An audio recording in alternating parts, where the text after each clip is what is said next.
Hi అండి, welcome back to our channel అమ్మ చేతికి అమ్మని వంట. ఇవాళ రెసిపీ వచ్చేసి పనసకాయ బిర్యానీ. పనసకాయ బిర్యానీ అచ్చంగా చికెన్ బిర్యానీలానే ఉంటుందండి. టేస్ట్ అయితే చాలా బాగుంటుంది. నాన్ వెజ్ తినని వాళ్ళకి మంచి రెసిపీ అండి. ఫంక్షన్లకి ఎక్కువగా ఎటువంటి బిర్యానీలనే వేస్తున్నారు. టేస్ట్ అయితే చాలా బాగుంటుంది. నేను ఏ విధంగా ప్రిపేర్ చేశానో ఈ వీడియోలో చూసేద్దాం రండి.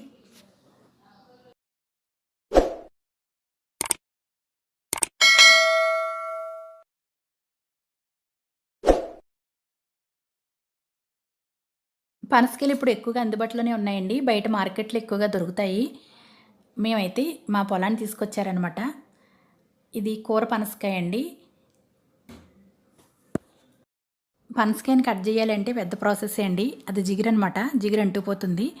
కత్తిపెట్టకి మన చేతులకి ఆయిల్ని అప్లై చేసుకుని పనసకాయని కట్ చేయాలండి. మనకి ఎంత అవసరమో అంత కట్ చేసుకుంటే సరిపోతుంది. నేనైతే ఒక అరకిలో ముక్కకి కట్ చేస్తున్నాను. ఈ విధంగా పైన తొక్క చెక్కేసుకోవాలండి. చెక్కేసుకున్న తర్వాత మరీ చిన్నగా కాకుండా మరీ పెద్దగాను కాకుండా మీడియం సైజులో ఉండే విధంగా ముక్కలుగా కట్ చేసుకోవాలి. కట్ చేసుకున్న ముక్కల్లో ఉప్పు పసుపు వేసి కొద్దిగా వాటర్ని కూడా వేసి ఒక 10 నిమిషాల పాటు ఉడికించుకోవాలి. మరీ ఎక్కువగా ఉడికించే అక్కర్లేదండి, సగం ఉడికితే సరిపోతుంది. పనసకాయ ముక్కలు ఉడికిన తర్వాత స్టవ్ ఆపేసేయండి. నీళ్ళు వంపేసి ముక్కల్ని పక్కకు సెపరేట్ చేసేయండి.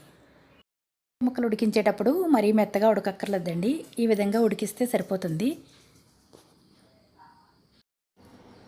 ఇప్పుడు దీనిలో 2 టేబుల్ స్పూన్స్ కారం, టేస్ట్కి సరిపడా salt, 1/2 table spoon biryani masala, అరకప్పు పెరుగు, ఒక చెక్క నిమ్మరసం, ఫుల్ టేబుల్ స్పూన్ అల్లం వెల్లుల్లి పేస్ట్ని వేసి ఇవన్నీ బాగా సమానంగా స్ప్రెడ్ అయ్యే విధంగా కలిపేసేయండి.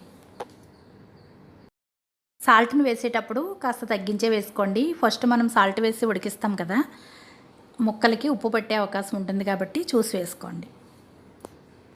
ఈ విధంగా పనసకాయ ముక్కల్ని మ్యారినేట్ చేసిన తర్వాత పక్కన ఉంచేసేయండి. ఇప్పుడు రైస్ని చూద్దాం. ఒక గ్లాస్ బాస్మతి రైస్ని తీసుకుని శుభ్రంగా కడిగి తీసుకోండి. నేనైతే ఒక గ్లాస్ రైస్తో ప్రిపేర్ చేస్తున్నాను. 1/2 కేజీ ముక్కలకి 1/2 కేజీ రైస్ అయితేనే బాగుంటుందండి, సమానంగా ఉంటే బాగుంటుంది. ఇప్పుడు స్టవ్ ఆన్ చేసి ఒక ప్యాన్లో 5 టేబుల్ స్పూన్స్ ఆయిల్ వేసి 2 టేబుల్ స్పూన్స్ నెయ్యిని వేసి కట్ చేసినవి 2 పాయలు ఉల్లిపాయ ముక్కలను వేసి వేయించండి. మీరు కావాలంటే ఆనియన్స్ని బ్రౌన్గా వేయించి తీసుకొచ్చండి, లేదంటే అలా కూడా ఉంచేసుకోవచ్చు అనమాట. ఉల్లిపాయ ముక్కలు ఈ విధంగా వేయించిన తర్వాత దీనిలో మనం ముందుగా మ్యారినేట్ చేసిన పనసకాయ ముక్కల్ని, కట్ చేసిన 4 పచ్చిమిర్చి చీలికలు, 2 టమోటాలని మిక్సీలో వేసిన టమోటా ప్యూరీని కూడా వేసి ఒక 10 నిమిషాల పాటు మగ్గనివ్వండి. ఇటువంటి కూర పనసకాయలతో చాలా రకాలుగా ప్రిపేర్ చేసుకోవచ్చండి. పనసపొట్టు కూర, పనసకాయ బిర్యానీ, పనసకాయ కూర కూడా చాలా బాగుంటుంది. ఈ పనసకాయ బిర్యానీ అయితే అచ్చంగా చికెన్ బిర్యానీలానే ఉంటుందండి. మీరు కూడా ఒకసారి పద్ధతిలో ట్రై చేయండి. ఈ విధంగా మగ్గిన తర్వాత ఒక గ్లాస్ వాటర్ని వేసి ఫ్లేమ్ని లో ఫ్లేమ్లో ఉంచి పైన కాస్త కొత్తిమీర తురుము వేసి ఉడికించుకోండి.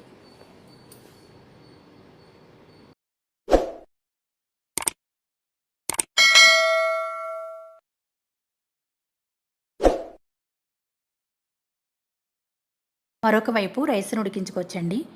2 లీటర్ల నీళ్ళని వేసి 2 టేబుల్ స్పూన్స్ నెయ్యిని కూడా వేసి టేస్ట్కి సరిపడా సాల్ట్, 1/2 టేబుల్ స్పూన్ అల్లం వెల్లుల్లి పేస్ట్, బిర్యానీ మసాలాలను కూడా వేసి నీళ్ళను మరగనివ్వండి.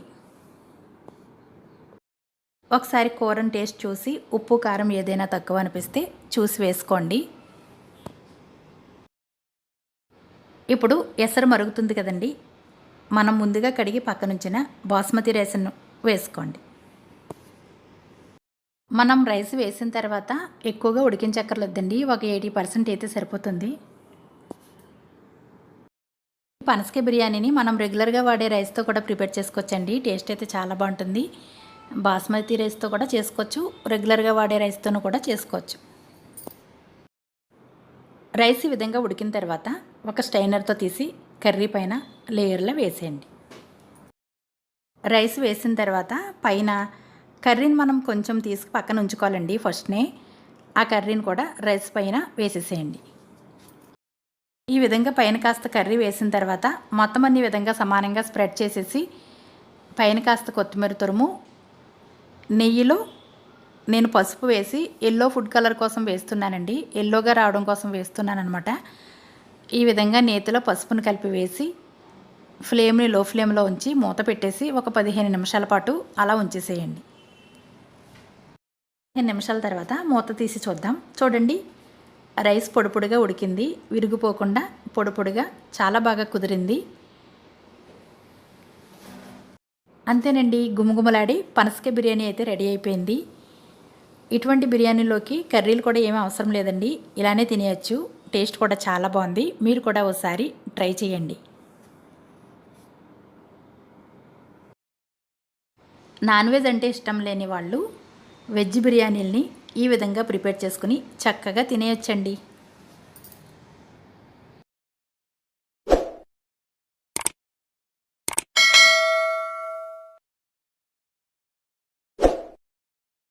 దానికి అచ్చంగా పనసకాయ ముక్కలు చికెన్ ముక్కల్లాగానే ఉన్నాయండి.